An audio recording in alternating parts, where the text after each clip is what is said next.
കുറച്ച് സാധനങ്ങളെല്ലാം വാങ്ങാൻ വേണ്ടിയിട്ട് ഏട്ടൻ്റെ കൂടെ കൂടിയതാണ് ഞാൻ. ഞങ്ങളെ കൂടെ കൂടിയതാണ് അപ്പുണ്ണി. ടൗണിലേക്ക് പോകുന്നതിന് മുമ്പായിട്ട് ആനപ്പാറ ഒന്ന് നമ്മൾ പോയി. വീട് പണിയൊക്കെ നടക്കുന്നുണ്ടല്ലോ, വീട് പണിയല്ല തേപ്പ് നടക്കുന്നുണ്ട്. അപ്പോൾ തേപ്പൊക്കെ എവിടെ വരെ ആയി എന്നറിയാൻ വേണ്ടി ഒന്ന് പോവുകയാണ്. ഏട്ടന് ഡ്യൂട്ടിയും കാര്യങ്ങളൊക്കെ ആയിട്ട് ഏട്ടൻ ഇങ്ങോട്ട് വന്നിട്ട് കുറച്ചായിട്ടുണ്ട്. തേപ്പൊക്കെ ഏകദേശം കഴിഞ്ഞിട്ടുണ്ട്.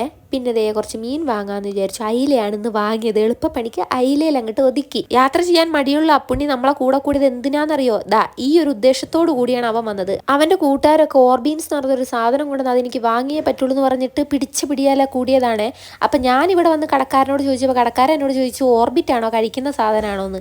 അവൻ പറഞ്ഞ പേരാ ഞാൻ പോയി ചോദിച്ചത്. അവസാനം കടക്കാരന് പിടിയിട്ടില്ല എന്ന് മനസ്സിലാക്കിയപ്പോൾ ഞാൻ പറഞ്ഞു വെള്ളത്തിലിട്ട പൊന്തി വരുന്ന ബോൾസ്. അപ്പോൾ കടക്കാരൻ പറഞ്ഞു ഓ മാജിക് ബോൾസ് ആണില്ലേ എന്ന്. പിന്നെ അതും വാങ്ങിയിട്ട് അങ്ങ് വീട്ടിലേക്ക് വന്നു. പിന്നെ കുറച്ച് ഐസ്ക്രീം ഒക്കെ നമ്മൾ വാങ്ങിയിട്ടുണ്ടായിരുന്നു കേട്ടോ. അത് വേറൊരു പണിക്കാണ്. അത് എന്ത് പണിക്കാന്ന് ഞാൻ അടുത്ത വീഡിയോയിൽ പറയാം. ചേട്ടനും അനിയനും കൂടി മാജിക് ബോൾസ് വെള്ളത്തിൽ നിറയ്ക്കുന്ന തിരക്കിലാണ് കേട്ടോ. പിന്നെ മീനെല്ലാം കട്ട് ചെയ്ത് ഫ്രൈ ചെയ്തെടുത്തു. അപ്പം വീഡിയോ വിശേഷത്തുള്ള പുതിയ വീഡിയോ കാണാം.